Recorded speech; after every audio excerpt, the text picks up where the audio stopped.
رسول اللہ صلی اللہ علیہ وسلم نے فرمایا، مجتمع قوم فی بیت من بیوت اللہ یتلون کتاب اللہ، جو لوگ اللہ کے گھروں میں سے کسی گھر میں اللہ کی کتاب کی تلاوت کرتے ہیں، اور الحمدللہ آپ ان میں شامل ہیں کہ جس جگہ پر آپ بیٹھے ہیں یہ اللہ کا گھر ہے، یہ مسجد ہے، اس میں ہم سب اللہ کی کتاب پڑھیں گے۔ فرمایا یتلون کتاب اللہ ویتدارسونہ بینہم، اور اس کی تعلیم میں باہم مصروف ہوتے ہیں، سیکھتے سکھاتے ہیں۔ اس کی فوری جزا ان کو کیا ملتی ہے؟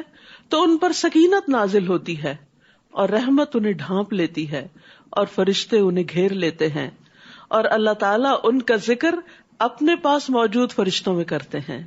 تو اللہ سبحانہ وتعالیٰ سے دعا ہے کہ وہ ہمارا ذکر بھی اپنے فرشتوں کے پاس کرے، جس طرح ہم سب مل کر اس کا ذکر کر رہے ہیں، اس کی کتاب پڑھ رہے ہیں۔ اللہ کے ذکر کی ویسے ہی بہت بڑی فضیلت ہے، اور خاص طور پر جب اکٹھے ہو کر اللہ کو یاد کیا جاتا ہے تو اس کا اجر و ثواب اور اس کا فائدہ کئی گنا زیادہ بڑھ جاتا ہے۔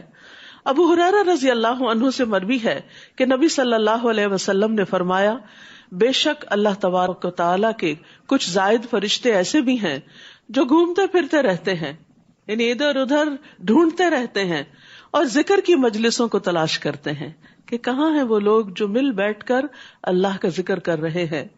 پھر جب وہ ایسی مجلس پا لیتے ہیں جس میں ذکر ہو تو وہ ان کے ساتھ بیٹھ جاتے ہیں اور ایک دوسرے کو اپنے پروں سے ڈھانپ لیتے ہیں، یہاں تک کہ ان سے لے کر آسمان دنیا کے درمیان کا خلا بھر جاتا ہے، یعنی اتنی کثرت سے فرشتے اکٹھے ہو جاتے ہیں۔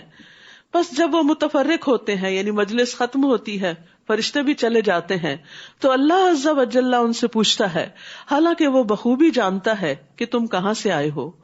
وہ عرض کرتے ہیں، ہم زمین میں تیرے بندوں کے پاس سے آئے ہیں جو تیری تسبیح، تکبیر، تحلیل اور تعریف اور تجھ سے سوال کرنے میں مشغول تھے۔ اللہ فرماتا ہے، وہ مجھ سے کیا سوال کر رہے تھے؟ وہ عرض کرتے ہیں، وہ تجھ سے تیری جنت کا سوال کر رہے تھے۔ ظاہر ہے کہ ہم یہاں پر آئے ہیں کسی مقصد کے لیے کہ اللہ تعالیٰ ہم سے راضی ہو جائے، ہمارا انجام اچھا ہو، ہم جنت الفردوس تک پہنچے۔ یہ سفر جو یہاں سے شروع ہوا ہے علم کا، اس کا اختتام جنت الفردوس تک ہو۔ تو یہی نیت، یہی شوق اور یہی جذبہ ہمیں اتنی دور سے بگا بگا کر لے آیا ہے۔ اللہ سبحانہ تعالیٰ اس کو قبول فرمائے۔ تو وہ تیری جنت کا سوال کرتے ہیں، یعنی ہم سب بھی جنت سے کم کسی چیز پر راضی نہ ہو۔ اللہ تعالیٰ فرماتا ہے، کیا انہوں نے میری جنت کو دیکھا ہے؟ وہ عرض کرتے ہیں، نہیں اے میرے رب۔ اللہ فرماتا ہے، اگر وہ میری جنت کو دیکھ لیتے تو ان کی کیا کیفیت ہوتی؟ وہ عرض کرتے ہیں، اور وہ تجھ سے پناہ بھی مانگ رہے تھے۔ اللہ تعالیٰ فرماتا ہے، وہ مجھ سے کس چیز سے پناہ مانگ رہے تھے؟ فرشتے عرض کرتے ہیں، اے رب تیری جہنم سے۔ اللہ فرماتا ہے، کیا انہوں نے میری جہنم کو دیکھا ہے؟ وہ عرض کرتے ہیں، نہیں۔ اللہ تعالیٰ فرماتا ہے، وہ میری جہنم کو دیکھ لیتے تو پھر ان کی کیا کیفیت ہوتی؟ فرشتے عرض کرتے ہیں، اور وہ تجھ سے مغفرت بھی مانگ رہے تھے، اپنے گناہوں کی معافی بھی مانگ رہے تھے۔ تو اللہ تعالیٰ فرماتا ہے، تحقیق میں نے انہیں بخش دیا۔ تو اگر ہم اپنی بخشش کی نیت سے حاضر ہوئے ہیں تو اللہ کا وعدہ ہے کہ میں نے انہیں بخش دیا، اور انہوں نے جو مانگا میں نے انہیں عطا کر دیا۔ تو ایسی مجلسوں میں دعائیں بھی قبول ہوتی ہیں، اور جس سے انہوں نے پناہ مانگی میں نے انہیں پناہ دے دی۔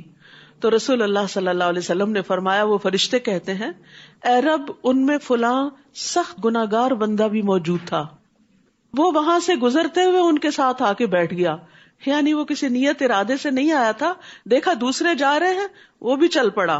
آپ نے فرمایا، بس اللہ تعالیٰ ارشاد فرماتا ہے، میں نے اس کو بھی بخش دیا۔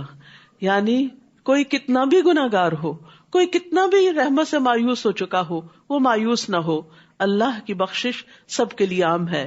یہ ایسے لوگ ہیں کہ ان کی وجہ سے ان کے ساتھ بیٹھ جانے والا بھی محروم نہیں ہوتا۔